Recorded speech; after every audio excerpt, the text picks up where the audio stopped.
안녕하세요. 토요과학 강연 진행을 맡은 서울시립과학관 최지훈입니다.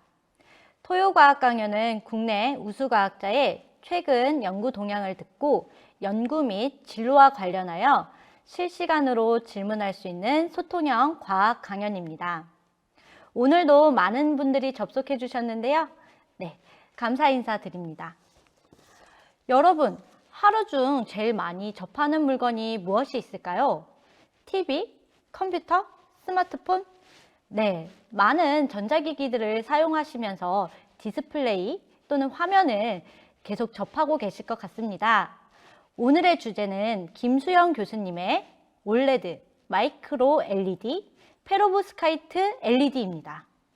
김수영 교수님은 현재 고려대학교 공과대학 신소재학과에서 근무 중이시며 최근 연구 분야로는 이차원 물질 합성 및 적용, 유무기 하이브리드 페로브스카이트 물질 합성 및 적용을 연구하고 계십니다.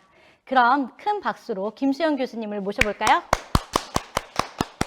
네, 안녕하세요. 교수님 안녕하세요. 네, 안녕하세요. 네, 저희가 유튜브로 실시간 강연을 진행하는데요. 네. 혹시 유튜브로 실시간 강연을 진행해 보신 적이 있으신가요?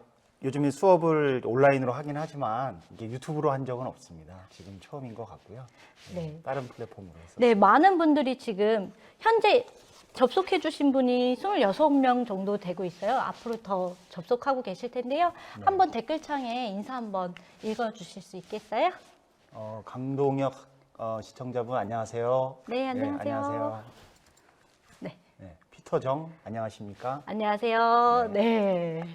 그러면 오늘 주제가 이제 LED, 마이크로 LED, 페로브스카이트 LED 이렇게 네네. 되는데요. 네. 이제 브라운관부터 TV, 컴퓨터, 스마트폰까지 태블릿 PC들을 현대인들이 가장 많이 접하고 있고 생활하고 있는 것 같아요. 네네. 그래서 이제 저는 OLED, LED, LCD 이런 것들을 늘 많이 들어봤지만 네. 되게 단어들이 생소합니다. 뭐 그러실 수 있습니다. 근데 오늘 제가 가능하면 쉽게 잘 설명을 해드릴 테니까 하고 나면은 꼭 이제 구별을 잘 하실 수 있으실 거로 기대가 됩니다. 네, 그러면 토요과학 강연 이제 시작해 볼까요? 예, 그러면 시작하도록 하겠습니다. 네, 안녕하세요. 저는 고려대학교 신소재공학부에서 학생들을 가르치고 있는 김수영 교수입니다. 오늘 강연은 올레드, 마이크로 LED, 페로브스카이트 LED라고 해서 약간 도전적으로 한번 만들어 보았는데요. 올레드, 마이크로 LED는 현재 시판이 되고 있는 디스플레이고요. 페로브스카이트 LED는 제가 현재 학교에서 대학원생들과 함께 현재 연구를 하고 있는 분야입니다. 네, 저희 두 단어는 많이 들어봤는데 페로브스카이트, 저 이거 네. 발음 연습하느라 엄청 힘들었어요. 예, 그렇습니다. 이게 신규 물질이라서요. 네. 네, 그러면 지금 뭐 자세하게 설명을 해드리도록 하겠습니다. 그래서 목차는 다음과 같고요. 그래서 이제 디스플레이라고 하는 것은 저희가 지금 현재 여러 시청자분들께서 지금 유튜브를 통해서도 보시고 있듯이 어떠한 정보를 우리가 받아들이는 데 있어서 꼭 중간에 어떤 매개체가 필요한데요. 그게 이제 결국에는 우리가 말하는 디스플레이라고 하는 게 될 것 같습니다. 그래서 디스플레이라고 하는 것은 사실 라틴어인 뭐에서 어원을 가지고 있고요. 그래서 보이다, 펼치다, 진열하다라는 의미를 가지고 이제 현재까지 많이 사용이 되고 있고요. 그래서 디스플레이라고 하는 것은 결국 각종 전자기기의 다양한 정보를 출력하는 장치라고 보시면 돼요. 네. 그래서 이제 여러분들이 보고 계신 이 여기는. 모니터도 다 네. 이제 디스플레이가 되겠고요. 대부분 LCD 모니터를 가지고 계실 걸로 생각이 되고 좀 TV로 이걸 보고 계신 분들은 요즘에 얘기해도 예전에 아몰레드, 올레드 TV를 TV로 보고 계신 분도 계실 것 같아요. 근데 이게 빛을 보면 이게 TV를 보게 되면 색깔이 여러 색깔이 막 나오게 것을 알 수가 있을 거예요. 그래서 이게 결국에는 빛의 삼원색으로 우리가 많은 색깔을 구현을 하고 있는데요. 빛의 삼원색은 여러분들이 알고 계시다시피 빨간색, 녹색, 이제 파란색을 의미해요. 그래서 네. 영어로 하면 RGB. 그래서 이제 저는 가끔 이제 수업 시간에 학생들한테 내가 이거 설명하면 좀 RGB? 뭐 이런 식으로 이렇게 설명한 적도 있었는데 그렇게 빛의 이 세 가지 색으로 이 모든 풀 컬러를 구현을 합니다. 그래서 하나하나가 픽셀이라 그래서 화소로 구성이 되어 있는데요. 픽셀은 여기 적혀 있다시피 픽처 엘리먼트의 약자로서 픽셀이라고 구성하는데 픽셀 하나가 모여서 우리가 만든 디스플레이를 구현한다라고 보시면 돼요. 네, 그래서 보시게 되면은 빨간색의 빛 들어오고 나머지가 안 들어오면 빨간색으로 보일 거고요. 네. 녹색의 빛이 들어오면 녹색으로 보일 거고, 네. 파란색에만 빛이 들어오면 전기가 가해지면 파란색으로 보이게 될 겁니다. 근데 세 가지가 모두 다 전기가 가해지게 되면 이제 하얀색으로 보이게 되고요. 네. 또 마찬가지로 어떻게 구성하는가에 따라서 두 개를 섞는 것에 따라서 노란색, 뭐 여기서 보시다시피 뭐 자주색, 뭐 하늘색에 이르기까지 그리고 검정색도 만들 수가 있고요. 이게 많으면 많을수록 우리가 더 시인성이 높아진다 그러죠. 더 확실한 색을 볼 수가 있게 되는 겁니다. 네. 다양한 색을 표현할 수 있겠어요. 네네네, 맞습니다. 그래서 이게 실질적으로 보시게 되면 이제 우리가 자연 환경에서도 볼 수 있는데요. 그게 이제 무지개입니다. 무지개가 보시게 되면은 햇볕이 들어올 때 그 물방울 같은 거에 이렇게 반사가 돼서 네. 반사 각도가 바뀌기 때문에 빨주노초 파남보의 빛으로 보이게 되는 건데요. 이게 결국에는 빛의 파장과 관련이 됩니다. 그래서 우리가 사람 눈으로 볼 수 있는 것은 주로 가시광선 영역인데요. 가시광선은 380나노미터에서 780나노미터에 이르기까지 그게 보시다시피 빨주노초 파남보로 구성이 되어 있어요. 즉 보라색으로 갈수록 파장이 짧아지고요. 빨간색으로 갈수록 파장이 길어집니다. 그래서 빨간색은 한자로 쓰면 적색이기 때문에 그쪽 밖에 있는 게 적외선이라고 우리가 부르고요. 네. 보라색은 한자로 쓰면 자색입니다. 그래서 그쪽보다 짧은 파장은 자외선이라고 불러요. 그래서 자외선보다 더 작은 것은 뭐 엑스레이라고 하는 여러분들 병원 가서 많이 찍듯이 네. 그런 엑스레이 같은 것도 있습니다. 그래서 이런 것을 이렇게 다 어떻게 표현할까 하다가 이러한 이런 모양의 것을 이제 사람들이 만들어서 이제 표현하기 시작하는데요. 보시게 되면은 이게 CIE 코디네이션이라고 그러는데요.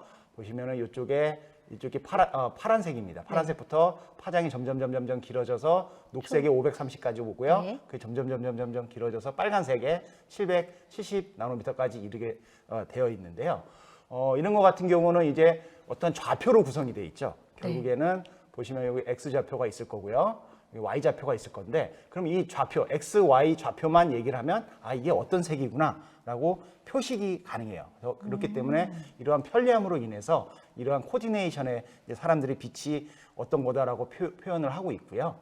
0.33과 X가 0.33, Y가 0.33인 영역을 보시게 되면 여기가 이제 0.33, 0.33, 네. 여기네요. 네. 이게 하얀색입니다. 하얗게. 예, 그래서 0.33, 0.33은 하얀색이다.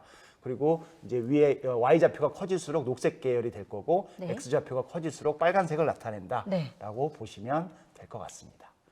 그래서 이제 이렇게 화소로 구성되어 있는 디스플레이가 옛날에 제가 기억하면은 1980년대 뭐 비슷한 나이대도 계시겠지만 80년대에는 제 기억에 의하면은 흑백 브라운관 텔레비전을 제일 처음에 봤었어요. 네. 그러다가 80년대 중반에 이제 컬러 텔레비전이 나오기 시작하고 1900년대에 이제 PDP, LCD 같은 것들이 나오기 시작하다가 PDP 같은 경우는 그게 열도 많이 나고 전기도 많이 먹고 그래서 일단 LCD에게 뒤지면서 이제 더 이상 개발을 안 하는 제품이 되었고요.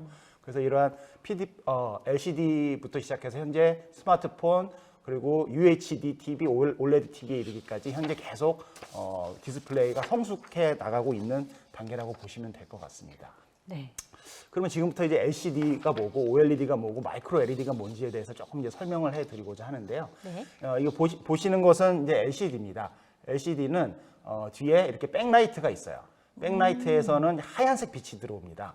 그래서 하얀색 빛이 들어와서 여기 위에 컬러 필터라는 것을 통과하게 되면 그 컬러 필터의 색깔을 나타나게 돼요. 이걸 가지고 레드, 그린, 블루의 색깔을 나타나게 되는데 그렇다면 이거를 어떻게 조정하는가 하면은 전기를 가해서 각각의 픽셀을 조절하는데요. 요 가운데 있는 게 리퀴드 크리스탈이라고 하는 LCD입니다. 그래서 빛이 통과를 하는데 쉽게 말씀드리면 빛이 여기를 통과하다가 여기는 이 리퀴드 크리스탈에 의해서 막혀 있어요. 전기가 안 가해지면. 네. 근데 전기를 가하면 이게 액정이 자기 정렬을 다시 하면서 이렇게 빛을 통과하게 만들어줘요. 그렇게 되면 빛이 통과하니까 파란색이 보여지겠죠. 여기는 빛이 막혀 있으니까 빨간색과 녹색은 보여지지가 않습니다. 이런 식으로 해서 리퀴드 크리스탈을 정렬을 통해서 전기를 가해서 정렬해 주면서 보여주는 게 리퀴드 크리스탈 디스플레이, 즉 LCD예요. LCD인데 이 액정이라고 하는 리퀴드 크리스탈은 1800년대 후반에 오스트리아 과학자가 처음 개발했다기보다는 발견을 했는데요. 이게 그분도 전공은 이쪽 공학 쪽은 아니었고 무슨 식물학 쪽이었다고 들었어요. 네, 그래서 거기에 있는 것을 가지고 하다가 이제 사람들이 이것을 어디에 응용할까 하다가 이러한 디스플레이 응용하면 좋겠다라고 해서 공학자들이 이제 이런 것을 응용하게 된 거죠. 제일 처음 발견은 1800년대 네, 1800년대 후반이었고 후반에 발견을 되고 그걸 네. 공학자들이 추후에 네, 디스플레이로 만든 겁니다. 네, 오. 네. 그래서 정확하게 리퀴드 크리스탈을 가지고 현재 많이 쓰이고 있잖아요. 근데 네. 이걸 가지고 아직 노벨상을 받으신 분은 없는데 비슷한 연구를 해서 받았던 게 제가 여기 오기 전에 찾아봤더니 1991년도에 네. 노벨 물리학상을 받은 프랑스 과학자가 계십니다. 그래서 이게 아무래도 이렇게 우리가 많이 활용하게 되면 노벨상에 조금 더 가까워지는 게 아닌가라고 생각이 되고요. 이것처럼 이거 같은 경우는 보시다시피 이제 백라이트가 있어야 되잖아요. 백라이트가 있어야 돼서 결국에는 외부 광원이 있어야 된다라는 단점이 있습니다. 네. 그죠? 그래서 여기 보게 되면 이 백라이트로 쓰는 게 외부 광원으로 쓰는 게 여기 냉음극 형광 램프라고 하는 CCFL이라고 하는 게 형광등처럼 생긴 게 있어요. 형광등처럼 생긴 게 있고 이거를 광원으로 쓰면 LCD라고 그냥 부릅니다. 근데 보시다시피 이게 형광등이잖아요. 이게 이 디스플레이에 들어가면 무거워지겠죠, 일단. 네. 무겁고 약간 그 두께도 두꺼워질 수밖에 없습니다. 그래서 이 광원을 이런 CCFL이라고 하는 것을 말고 우리가 많이 개발했던 LED로 써도 되지 않느냐. 어차피 흰색 빛만 나오면 되는 거니까. LED는 훨씬 작습니다. 네. 요 보시다시피 요거 엄청 크죠? 요거는 이렇게 되게 작습니다. 그래서 LED를 그냥 광원으로 쓰자라고 해서 만든 게 우리가 말하는 LED TV예요, 그냥. 아. 구조는 그러니까 작동 방식은 똑같이 리퀴드 크리스탈을 쓰는데 네. 기존에 CCFL을 쓰는 것은 LCD TV. LCD. 근데 광원으로 LED를 쓰면 그냥 우리가 그냥 LED TV라고 부르자라고 해서 하는 거죠. 근데 이런 게 결국에는 이제 발광 다이오드라 그래서 이렇게 빛을 내는 구조로 되어 있습니다. 그렇게만 알고 계시면 되는데요. 여기 뒤에 다시 한번 설명해 놨듯이 뒤에 광원이 있어야 되는데요. 광원에 백라이트를 CCFL을 쓰면 LCD TV, 백라이트로 LED를 쓰면 그냥 LED TV로 부른다라고 보시면 돼요. 그래서 이 LCD의 원리는 이 두 개의 유리판 사이에 액정을 하나를 삽입해서 액정에 전기를 가해서 화면에 색이 나오게 되는 원리로 구성되어 있고요. 이제 백라이트 두께 때문에 두꺼웠다가 LED를 쓰면서 조금 더 얇아졌다라고 보시면 좋을 것 같습니다.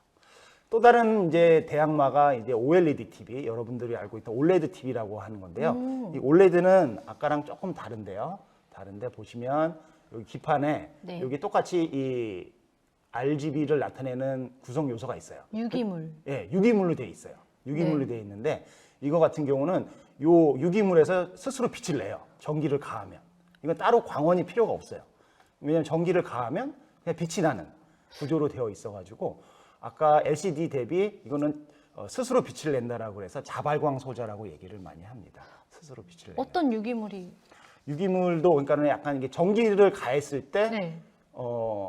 빛을 내야 되겠죠. 네. 그래서 이게 전도성 고분자 혹은 전도성 저분자 같은 유기물이 돼야 되고요. 네. 그러면 빨간색, 파란색, 녹색을 어떻게 바꾸냐면 나중에 이제 알고 계시는 분도 계시겠지만 밴드갭이라고 있어요. 그 반도체에 네. 밴드갭에 해당하는 밴드갭의 크기에 해당하는 파장의 빛이 나와요. 그래서 아까 뭐 그 파란색은 뭐 400 나노미터대 그리고 빨간색은 700 나노미터대 이렇게 파장이 달랐잖아요. 네. 그 파장의 다른 빛이 밴드갭 조절을 통해서 나타난다라고 보시면 될 것 같아요. 네. 그래서 전기를 가했을 때 이렇게 빛이 나는 스스로 빛을 내는 구조로 되어 있다. 그게 OLED다라고 아시면 되고요.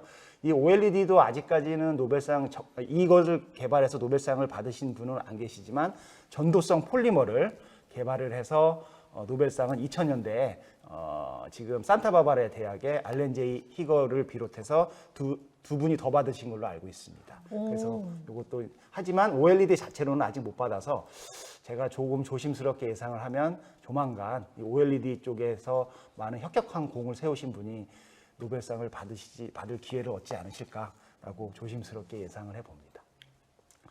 그래서 이제 OLED 같은 경우는 현재 우리나라에서도 많이 개발을 하고 있죠. LG라든지 삼성에서도 많이 하고 있는데요. 여기 보시게 되면은 이제 완벽한 블랙을 나타낼 수 있다. 뭐 완벽한 색상을 나타내고요. 완벽한 광시약을 보여주고 네. 잔상 없는 화면, 뭐 이제 완벽한 키보드, 같은 것을 커브드죠. 잘 이렇게 휘어진다라고 해서 이러한 장점을 가지고 있다라고도 이제 많이 얘기를 하고 있습니다. 화면이 아까 전에 이렇게 네네. 휘인다는 거죠. 아까 예, 전 예. 슬라이드에서도 봤지만 휘일 맞습니다. 수 있는. 맞습니다. 예, 정확하시고요. 예, 그래서 이제 OLED의 특징을 보면 보시다시피 이렇게 화질 자체가 여기 있죠. 화질 자체가 이렇게 더 선명하게 보이고요. 네. 그리고 TV를 옆으로 이렇게 돌려도 잘 보일 수 있게 완벽한 시야를 가지고 얇기 때문에 뭐 디자인적인 측면에서도 훨씬 좋고요. 네. 그리고 이제 얘기하기로는 LCD 같은 경우는 LED를 쓰기 때문에 파란색 빛이 좀 많이 날 수밖에 없는데 OLED는 파란색 빛이 아무래도 좀 적게 나올 수가 있어서 피로도도 눈의 피로도도 적다라고 보고가 되고 있습니다. 네. 여기에서 사전 질문 네. 들어왔었던 거 있는데요. 네네. 사전 질문 중에 눈에 제일 부담 없는 방식이 무엇인지 네. 화려하고 이런 것들을 어떤 걸 쓰는 게 더 좋은지 물어보는 질문이 있었거든요.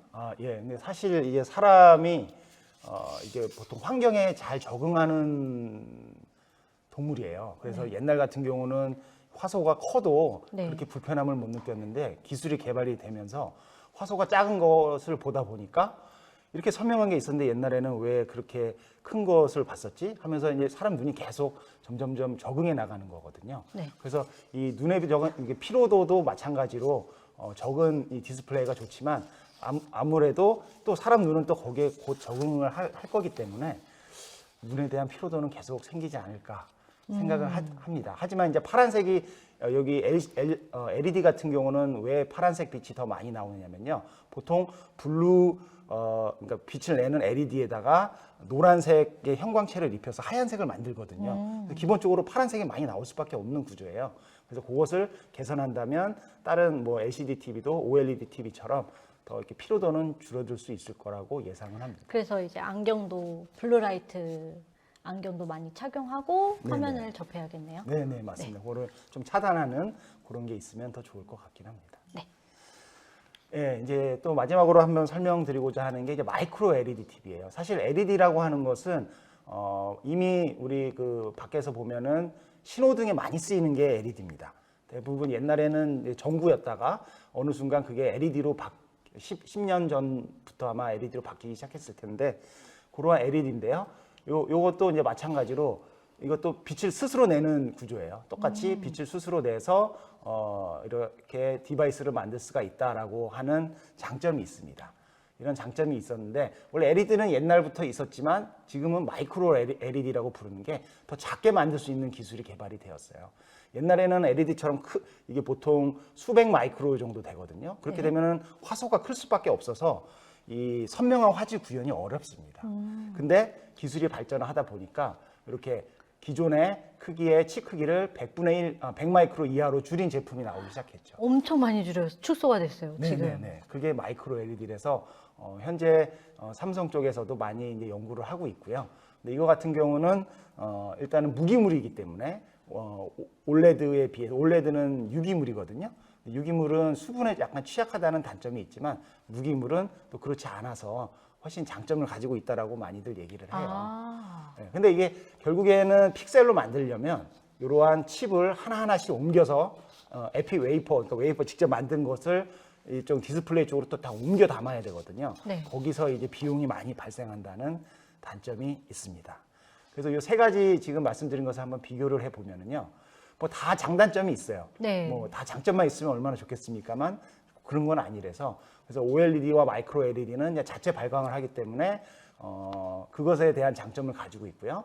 그리고 뭐 명암비도 OLED나 LED, 마이크로 LED가 조금 높다라는 장점이 있고 근데 비용은 현재는 이제 OLED가 낮은 편에 속하기 때문에 마이크로 LED도 현재 많은 연구가 되고 나올 수도 있지만 아직까지는 비용적인 측면에서는 비싼 편이다. 라고 말씀을 드릴 수 네. 있을 것 같습니다. 여기서 사전 질문 첫 번째 거 한번 말씀드려 볼게요. 마이크로 LED를 사용함으로써 이미 교수님께서 설명해 주셨는데요. LCD 패널의 백라이트로 인한 명암비 표현 문제를 개선한 것으로 알고 있는데 그 이후 LCD 패널은 어떤 방향으로 개선될까요? 이런 질문을 해주셨어요. 네, 그럼 네. 이 방향의 흐름에 따라서 지금 개선이 되고 있는 그렇죠. 거죠? LCD가 아까 말씀드렸듯이 CCFL이라고 하는 백라이트에서 쓰다가 네. 현재는 마이크로 LED, 그냥 LED를 썼다가 네. LED를 썼다가 이제 마이크로 LED 같은 경우는 사실 OLED처럼 하나하나 픽셀에 다 넣는 방식이에요. 네. 그렇기 때문에 그렇게 하면서 어떤 장점을 계속 살려가려고 하고 있고요. 대신에 아직 비용이 비싼 단점은 가지고 있어서 상용화되는 데는 조금 더 시간이 걸리지 않을까 예상이 됩니다. 네. 그래서요, 근데 결국에는 이제 빛을 내는 게, 스스로 빛을 내는 게 보통 다음과 같은 이렇게 구조를 가지고 있는데요. 양극에서 이게 전공이라고 하는, 홀이라고 하는 게 들어가게 되고, 음극에서 전자를 넣어주게 되면, 네. 이 가운데 층에서 두 개가 만나서 엑시톤이라고 하는 것을 만듭니다. 엑시톤은 전자와 전공이 합쳐져 있는 그런 단위체를 우리가 쉽게 얘기하는데요. 그렇게 되면 엑시톤이 만들어지면 밴드갭에 해당하는 파장의 빛을 내게 됩니다. 그래서 이 가운데 있는 밴드갭을 어떻게 조정하는가에 따라서 우리가 레드, 그린, 블루와 같은 빛의 삼원색을 다 만들 수가 있다는 게 되죠. 보통 이제 이런 게 되는데 유기 LED, OLED 같은 경우는 이게 유기물을 쓰는 거고요. 네. 뒤에서 이제 저희가 현재 연구하고 있는 페로브스카이트 LED는 여기다가 페로브스카이트를 만든 겁니다. 기본적인 구조는 다 똑같다라고 보시면 될 것 같고요. 네. 그래서 이제 보시면은 이제 OLED TV라든지 현재 많이 연구가 된 퀀텀 닷 LED TV도 있고요. 퀀텀 닷 LCD TV도 있어요. 그래서 오. OLED 더 어려운. 조금 더 복잡해졌죠. 네. 조금 더 이제 기숙하게 조금 들어간 건데요. OLED TV는 아까 말씀드렸다시피 그냥 자발광이 같은 그 유기물에서 빛을 내는 구조고요. 네. 퀀텀 닷 LED는 다 똑같이 생겼는데 여기에 퀀텀 닷이 들어가는 거예요. 퀀텀 닷. 양자점이라고 하는 양자점도 보통 이 유기물이 아니고 무기물 계열의 양자점이거든요. 그래서 유기물 대비 훨씬 수명도 길고 뭐 여러 가지 장점이 있어서 많이 활용하려고 노력을 하는데 이것도 아직 현재 문제가 있는 게 이것을 균일하게 이렇게 그 코팅하는 게 쉽지가 않습니다. 네. 그래서 아직까지도 현재는 이제 아이디어 단계에서 삼성에서 현재 연구를 많이 하고 있고요. 네. 서울대 전자과에 계셨던 교수님이 이것을 이제 직접 상용화해 보겠다라고 해서 삼성 부사장으로 옮겨간 케이스도 있습니다. 오. 네. 아까 전에 말씀하셨다시피 무기물, 유기물, 물에 취약한 부분들을 어느 네. 정도 많이 개선을 하는 개선해서 거죠. 네, 이런 네, 부분들을 맞습니다. 개발 중이라는 거네요. 네네, 그게 퀀텀 닷 LED TV다라고 보시면 되고요. 현재는 현재 그 삼성에서 퀀텀 닷 양자점 을 이용해서 나오는 TV는 대부분 퀀텀 닷 LCD TV예요. 그게 뭐냐면 이게 블루 LED, 여기 또 결국에는 LED를 쓰는데 이름만 네. 자꾸 바꾸는 것 같은데요. 블루 LED를 써서 여기에 이제 도광판이라고 하는 게 있어요. 여기 빛을 전면적으로 쫙 뿌려줍니다. 근데 여기서 보면은 블루잖아요. 네. 그러니까는 결국에는 흰색을 내려면 또 다른 게 필요해요. 그것을 양자점, 퀀텀 닷 시트를 여기다 깔아가지고 하얀색을 만들어냅니다. 이렇게 만들어낸 하얀색을 가지고 LCD를 이용해서 레드, 그린, 블루를 조절하는 게 퀀텀 닷 LCD TV다라고 보시면 됩니다. 현재 수준은 여기고요. 결국에 궁극적으로는 이쪽 퀀텀 닷 LED TV 쪽으로 가려고 산업계에서도 현재 노력을 하고 있다라고 보시면 될 것 같습니다. 그래서 현재는 이제 이렇게 이제 뉴 패러다임으로 인해서 이렇게 휘어지는 TV를 네. 많이 만들려고 노력을 하고 있고요. 그래서 이제 보통 여러분들이 많이 보시는 게 이제 뭐 삼성, LG 제품들이 많을 거예요. 휴대폰 요즘에 안 갖고 있는 친구들이 없죠? 네. 없고 뭐 이런 핏 같은 거 융합 제품도 현재 네. 많이들 다 가지고 계실 거예요. 스마트워치라든지. 네, 맞습니다. 그래서 이제 미래의 디스플레이는 센서가 내정된 디스플레이 혹은 화면이 자유롭게 바뀌는 이렇게 휘어짐이 가능한 디스플레이 그리고 어떠한 현재 뭐 버추얼 리얼리티라든지 오그멘티드 리얼리티, AR, VR 같은 네. 실감 영상을 보여주는 디스플레이로 계속 발전을 해 나가지 않을까 예상을 하고 있습니다. 그래서 이제 미래의 디스플레이는 이제 디지털 현실, 맞춤형 디스플레이, 그린 디스플레이에 이르기까지 현재 디스플레이를 개발하고 계시는 분들이 이런 거에 맞춰서 현재 도전적인 과제를 계속 많이 진행을 하고 있기 때문에 앞으로 디스플레이가 발전할 가능성은 무궁무진하다라고 말씀드리고 싶고요. 그래서 옛날 같은 경우는 뭐 삼성이나 LG랑 싸운다 그러면은 내가 이번에 50인치를 만들었어. 그러면은 네. 옆에서 51인치를 만듭니다. 계속 키워나갔어요. 0.5. 그게. 네. 0.5도. 네, 맞아요. 계속 크기가 크면은 그게 기술력의 상징이 되었거든요. 근데 현재는 그거는 이미 이제 지나가고요. 현재는 이런 새로운 형태의 디스플레이를 만들려고 노력을 해요. 그래서 이렇게 휘어지는 거, 뭐 이렇게 투명한 디스플레이 같은 게 이제 많이 만들어지고 있고요. 뭐 이런 게 이제 가장 이제 쉽게 접목이 될 수 있는 데가 이제 차량입니다. 전기 자동차 같은데 이렇게 내비게이션도 이렇게 투명하게 만들 수 있고, 와. 어디서 봤는데 이제 이런 게 움직이면서 투명한 디스플레이잖아요. 네. 그래서 이거를 스시집에서 쓸 수도 있대요. 스시요? 예, 이게 요즘에 이제 그 마스크를 안 쓰고 이제 식사를 할 때는 마스크를 벗어야 되는데 네. 앞에서 스시를 만들어 줄 때 저기다가 직접 주문을 해요. 투명한 데다가 하면서 그게 이 보호막의 역할도 같이 하는 뭐 그러한 디스플레이로도 많이 하려고 노력을 하고 있다고 들었어요. 저만 이렇게 놀라운가요, 이 기술이?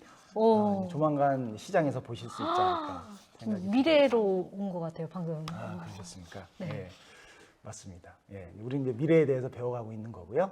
예, 그래서 차량용 디스플레이 쪽으로도 이제 많이 이렇게 개발이 되고 있고, 이거 같은 경우도 이제 삼성 디스플레이 스티어링 휠 디스플레이라고 해서 그 이 운전하는데 그 휠에 이런 디스플레이가 같이 들어가는 경우도 있고요. 혹은 이렇게 요거 같은 경우는 백미러가 없죠. 네. 백미러가 없이 그걸 안에다가 디스플레이로 붙여가지고 밖에는 카메라만 있는 아. 이러한 형태의 익스테리어 미러도 현재 많이 개발이 되고 있습니다. 예. 너무 근데 이제 놀라워요. 그렇죠. 네. 예, 앞으로 이제 바뀐 세상은 앞으로 되게 놀라운 세상이 될 것 같은데요. 그래서 그거와 관련해서 저희 연구실에서도 이 발표한 논문인데요. 이거 같은 경우는 이제 여러분들이 알고 계시는 사이언스라고 하는 잡지가 있어요. 과학 저널이. 네. 그거의 이제 자매지인데 사이언스 어드밴시스라고 하는 저널에 제가 서울 그 연세대 안종현 교수님과 함께 같이 이제 발표를 했습니다. 발표를 한 것을 잠깐 보시게 되면 거기에 들어갔던 아이디어가 뭐였냐면 이거는 OLED를 만든 건데 OLED를 가지고 빛의 삼원색을 만들었는데 네. 거기에 들어가는 구동 소자가 있어야 돼요. 구동 소자를 MOS2라고 하는 2차원 물질로 할 수가 있다라고 해서 이제 발표를 했는데 그게 뭐냐면 옛날에는 대부분의 그 디스플레이가 이게 수동 구동 방식이었어요. 이걸 약간 회로로 들어가는데 위에서 전기를 가하고 밑에서 어떠한 한 라인에 전기를 가하면 두 개가 만나는 데서만 빛이 나요. 두 개 만날 때만. 네, 만날 때 안 만나면 빛이 안 나는. 네. 근데 이거의 단점이 뭐냐면 디스플레이를 크게 만들 수가 없습니다. 이거는 그리고 전기도 많이 들고 그래가지고 이것을 해결하기 위해서 나온 게 요 옆에 있는 능동 구동 방식이에요. 이거는 픽셀 하나하나를 스스로 조절을 할 수가 있습니다. 여기에 들어가는 게 틴필름 트랜지스터라고 하는 게 들어가서 각각의 화소 하나를 조절할 수 있기 때문에 트랜지스터. 네, 트랜지스터입니다. 그래서 현재는 이 능동 구동 방식으로 이루어지고 있다. 근데 저희가 한 결과는 이 능동 구동 방식에 들어가는 틴필름 트랜지스터 안에 들어가는 물질을 2차원 물질로 했다라는 게 주된 아이디어가 되었고요. 그걸 가지고 보시면 요 이제 여기서 동영상이 이제 재생이 될 텐데요. 보시면 이제 풀 컬러 디스플레이처럼 이렇게 레드, 그린, 블루를 저희가 이렇게 2차원 물질로 만들 수 있다. 그래서 그걸 띄어내 가지고요. 띄었어요, 지금. 저걸 띄어내서 이렇게 플렉서블한 기판에다 붙여가지고 작동을 하더라도 끊어짐이 없이 잘 만들어질 수 있다. 굴곡이 있는 그런 곳에다 붙여도 잘 작동하고 있다는 거죠. 그래서 가능성을 보여줬고 이제 많은 회사에서 관심을 가지고 보고 있습니다. 저도 여기 투자하고 싶은데요. 저거 진짜 붙여도 선명한 색깔이 보이고 나올 있습니다. 겁니다. 회사에서 하면 아마 더 잘 만들지 않을까. 저는 학교에서 한 거라서 한 그 정도인데요. 그렇게 생각이 됩니다. 네. 그래서 이제 이러한 웨어러블 디스플레이 쪽으로도 이제 많이 이제 개발이 될 걸로 생각이 되고요. 뭐 구글 글래스에도 현재 디스플레이가 많이 활용이 될 겁니다. 이런 웨어러블 디스플레이도 많이 활용이 돼서 앞으로 이제 아이디어만 있으면 다양한 형태의 이런 웨어러블 디스플레이로 발전이 되지 않을까 예상이 됩니다. 그래서 이제 여러분들 요즘에 이제 그 새로운 용어 중에 이제 메타버스라고 하는 것을 들어보셨을 거예요. 이게 메타라고 하는 게 어떠한 그 장벽을 넘어선다. 그래서 뭐 메타 머티리얼이라고 하면은 뭐 이렇게 투명 망토 같은 게 이제 메타 머티리얼이거든요. 메타버스라고 하는 것은 유니버스와 메타가 두 개가 합쳐져 있는 초월 세계예요. 이게 어디에 많이 쓰이냐면은 현재 뭐 요즘에 뭐죠? BTS가 콘서트를 하는데 온라인상에서 콘서트를 한다. 네, 요즘 많이 뭐 제페토라고 또 들어보셨을 수 있는데 그런 것을 다 메타버스라고 얘기를 하는데요. 홀로그램 방식도 메타버스는 뭐 그렇게 보셔도 됩니다. 네. 그래서 현실과 사이버 세계가 같이 이제 혼재되어 있는 네. 그런 게 이제 메타버스라고 보시면 되는데 거기에 보면 이제 결국에는 디스플레이가 계속 발전해 나가려면 어떤 컨텐츠가 요즘에는 중요하지 않을까 생각이 돼서요. 네. 그래서 이제 매트릭스라든지 아바타 그리고 레디 플레이어 원 네. 같은 이러한 영화에서 보게 되면 현실과 어떤 사이버 세계가 같이 공존하는 네. 이러한 게 되겠죠. 네. 그래서 저는 이제 매트릭스와 아바타는 본 적이 있습니다. 네. 저 네. 레디 플레이어 원은 원은 정말 재밌게 본 영화거든요. 네. 그래서 그래서 여기서 두 번째 질문을 한번 드려보려고 하는데요. 과학자 혹은 개발자가 아닌 일반인들이 이러한 기술을 직접 체감할 수 있는 삶의 변화는 무엇인가요? 이런 것들을 활용해서 미리 웨어러블 시계나 뭐 이런 네. 것들을 많이 설명해 주셨던 것 같아요. 네네. 그래서 네, 이거에 대해서 몰리님 외에 일명이 네. 한 분 더가 네, 네, 질문해 주셨어요. 결국에는 이제 지금은 뭐 AR, VR 같은 것을 또 개발하시는 분들도 많이 계시거든요. 네. 이제 그런 게 되면 이제 여기가 현실인지 사이버 세계인지 이제 모를 세계가 오지 않을까.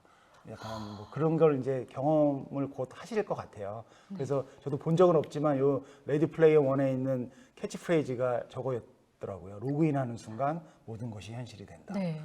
그러니까 이제 그런 것을 실제로 이제 느끼실 수 있는 디스플레이가 계속 개발이 될 걸로 생각이 됩니다. 네. 네. 그래서 이제 이런 이제 디스플레이와 관련해서 많이 연구하시는 분들이 모여서 만든 단체가 있어요. 이게 보통 회사 LG, 삼성에 계신 분들도 많고요. 학교에 계신 분들도 많은데 이게 한국정보 디스플레이 학회입니다. 제 홈페이지를 제가 여기다 적어놨었는데요. 혹시 더 많은 그 디스플레이에 대해서 관심이 있으신 분들은 여기 홈페이지에 접속해 보시면 많은 정보를 더 얻으실 수 있을 겁니다. 그래서 이게 코리안 인포메이션 디스플레이 소사이어티 키즈라고 하는데요. 그래서 한번 보시면 좋을 것 같습니다.